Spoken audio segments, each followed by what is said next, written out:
मैं उन सभी का सम्मान करता हूं जो ज्ञान की खोज में हैं और आंतरिक सामंजस्य के लिए प्रयासरत हैं। इस कहानी में छिपे गहन सबक को पूरी तरह से समझने के लिए इसे शुरुआत से अंत तक अवश्य देखें। यह एक व्यक्ति एडेन की कहानी है जो अपने जीवन और घर में नकारात्मकता से घिरा महसूस करता था और कैसे उसने प्राचीन ज्ञान और प्राकृतिक तत्वों की परिवर्तनकारी शक्ति के माध्यम से संतुलन और शांति को पुनः प्राप्त किया। शुरू करने से पहले हमारे चैनल को सब्सक्राइब करना और नोटिफिकेशन बेल को दबाना न भूलें। इस तरह आप व्यक्तिगत विकास, आध्यात्मिक विकास और आत्म सुधार पर और भी ज्ञानवर्धक कहानियों और मूल्यवान मार्गदर्शन से अपडेट रहेंगे। चलिए शुरू करते हैं। एक शांत गांव में, जो लहरदार पहाड़ियों और एक शांत नदी के बीच बसा था, एक व्यक्ति रहता था जिसका नाम एडेन था। यद्यपि उसका जीवन शांतिपूर्ण दिखता था, एडेन अपने हृदय और घर में एक स्थायी भारीपन महसूस करता था। उसे अक्सर बेचैन रातें, लगातार थकान और एक अजीब सी असहजता का अनुभव होता था जिसे वह समझ नहीं पाता था। उसका घर, जो कभी खुशी का स्थान था, अब ठंडा और बोझिल महसूस होता था। एक दिन उत्तरों की खोज में एडेन ने गांव के किनारे स्थित मंदिर में रहने वाले बुद्धिमान साधु मास्टर ली से मिलने का फैसला किया। मंदिर प्राचीन वृक्षों से घिरा था, जिनकी पत्तियां हवा के साथ रहस्यमय बातें फुसफुसाती थीं। जैसे ही एडेन पास पहुंचा, उसे एक शांति का अनुभव हुआ। मास्टर ली, एडेन ने आदरपूर्वक झुकते हुए कहा, मैं मार्गदर्शन की तलाश में आया हूं। मेरा घर भारी महसूस होता है, एक ऊर्जा से भरा जो मुझे थका देती है। मुझे शांति नहीं मिल रही है। मास्टर ली ने दयालु आंखों से उसे देखा। और बताओ मेरे मित्र। एडेन ने बुरी गंधों, लगातार बीमारियों और उसे सताने वाली थकान के बारे में बताया। ऐसा लगता है जैसे नकारात्मक शक्तियों ने मेरे घर में स्थान ले लिया है, उसने दुख प्रकट किया। साधु ने विचारपूर्ण तरीके से सिर हिलाया। हमारा वातावरण हमारे आंतरिक अवस्था का प्रतिबिंब होता है और कभी कभी ऊर्जा इकट्ठा हो जाती है जो हमारे कल्याण में बाधा डालती है। लेकिन इसे शुद्ध करने और सामंजस्य बहाल करने का एक तरीका है। कृपया मुझे सिखाएं, एडेन ने विनम्रता से कहा। मास्टर ली ने उसे पास में खिले चेरी के पेड़ के नीचे बैठने का संकेत दिया। 5 पवित्र तत्व हैं: अग्नि, वायु, आकाश, पृथ्वी और जल। प्रत्येक में शुद्धिकरण और संतुलन की शक्ति है। मैं तुम्हें उनका ज्ञान बताता हूं। 1. अग्नि तत्व। अग्नि परिवर्तन का तत्व है, मास्टर ली ने शुरू किया। यह अशुद्धियों को जलाकर नष्ट करती है और गर्मी और प्रकाश लाती है। उन्होंने एडेन को एक गुच्छा सेज और अगरबत्ती दी। इन्हें अपने घर में जलाओ। धुएं को हर कोने में फैलने दो, जो नकारात्मकता को दूर ले जाएगा। एडेन ने अपने घर में सुगंधित धुएं की कल्पना की, जो धीरे धीरे नाचती लपटों के साथ छाया को रोशन करता है। लेकिन क्या केवल इन्हें जलाना पर्याप्त है? उसने पूछा। आशय महत्वपूर्ण है, मास्टर ली ने उत्तर दिया। जब तुम अग्नि जलाओ, अपने मन को उन सभी चीजों को छोड़ने पर केंद्रित करो जो तुम्हारी सेवा नहीं करती। अपने स्थान में गर्मी और सकारात्मकता का स्वागत करो। 2. वायु तत्व। वायु गति और संचार का प्रतीक है, साधु ने जारी रखा। यह जीवन शक्ति, प्राण को हर जीव तक पहुंचाती है। मैं वायु तत्व का उपयोग कैसे कर सकता हूं? एडेन ने पूछा। अपनी खिड़कियों को खोलो और ताजी हवा को अंदर आने दो, मास्टर ली ने सलाह दी। हवा को अपने घर से होकर बहने दो, जो स्थिर ऊर्जा को साथ ले जाएगी। अपने स्थान को नींबू घास और लैवेंडर की सुगंध से भर दो, जो आत्मा को ऊर्जावान करेगी। एडेन मुस्कुराया, अपने घर के पास हिलते हुए खेतों में बहने वाली नरम हवा को याद करते हुए। मैं हवा और उसकी ऊर्जा का स्वागत करूंगा। 3. आकाश तत्व। आकाश या आकाश वह कैनवास है जिस पर जीवन अनफोल्ड्स होता है, मास्टर ली ने कहा। हमारे घरों में अव्यवस्था हमारे मन की अव्यवस्था को दर्शाती है। एडेन ने सिर हिलाया। मेरा घर वास्तव में अव्यवस्थित है। मैं अतीत की कई चीजों को पकड़े रहता हूं। जो अब तुम्हारे काम का नहीं है, उसे जाने दो, साधु ने सलाह दी। खुले स्थान बनाओ जो ऊर्जा को स्वतंत्र रूप से बहने देते हैं। प्राकृतिक प्रकाश भी महत्वपूर्ण है, यह ऊर्जा का सबसे शुद्ध रूप है।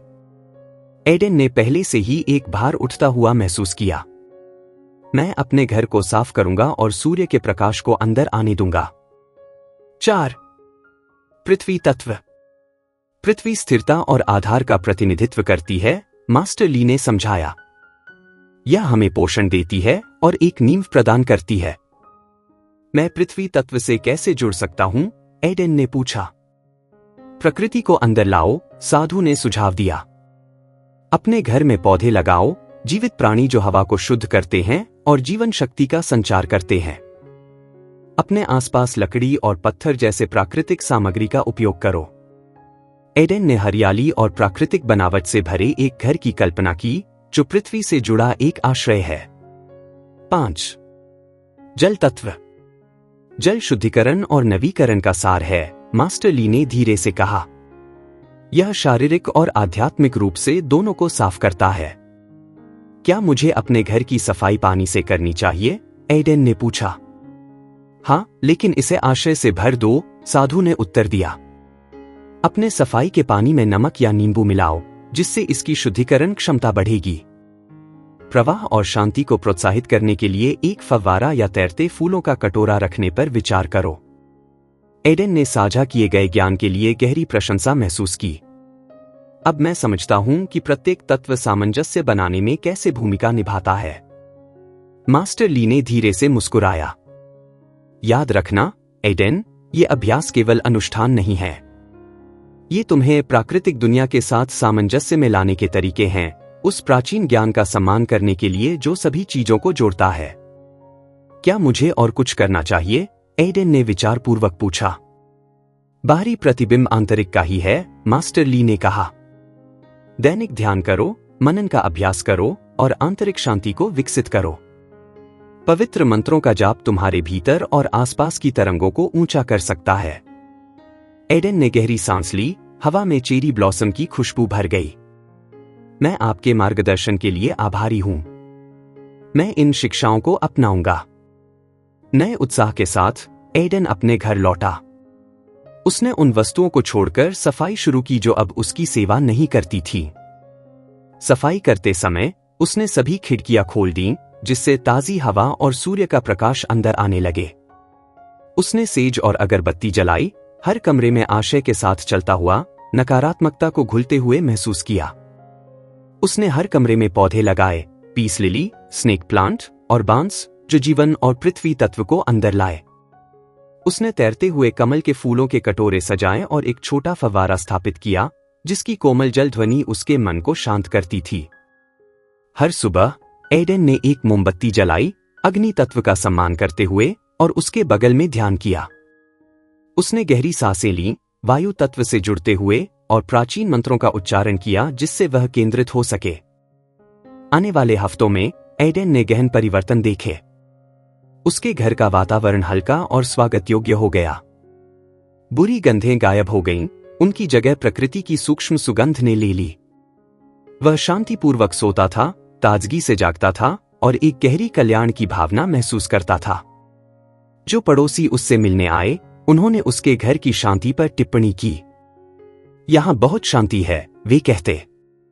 एडेन मुस्कुराता, यह जानते हुए कि प्राकृतिक तत्वों के साथ सामंजस्य ने उसके जीवन में संतुलन लाया है। एक दिन वह मंदिर में मास्टर ली को धन्यवाद देने गया। आपकी शिक्षाओं ने मेरे घर और मेरी आत्मा को बदल दिया है, एडेन ने कृतज्ञता से कहा। साधु ने सिर हिलाया। तुमने प्राचीन ज्ञान को अपनाया है और भीतर और बाहर संतुलन पाया है। याद रखना, सामंजस्य की यात्रा सतत है। इसे पोषित करते रहो। जब एडेन घर लौट रहा था, वह सभी चीजों की परस्परता पर विचार कर रहा था। उसने महसूस किया कि तत्वों का सम्मान करके और उन्हें अपने दैनिक जीवन में शामिल करके वह प्रकृति के साथ सामंजस्य की एक समयहीन परंपरा में भाग ले रहा था। उसने समझा कि सच्चा शुद्धिकरण केवल उसके घर का नहीं, बल्कि उसकी आत्मा का था। पुराने को छोड़कर और जीवन के प्रवाह को अपनाकर उसने आंतरिक शांति पाई थी। एडेन की कहानी हमें सिखाती है कि नकारात्मक ऊर्जाएं बिना ध्यान दिए इकट्ठा हो सकती हैं, हमारे कल्याण को प्रभावित करती हैं।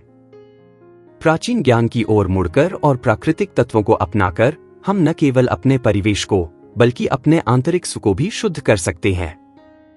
यह दृष्टांत हमें संतुलन, आशय और हमारे आसपास की दुनिया के साथ संबंध के महत्व की याद दिलाता है।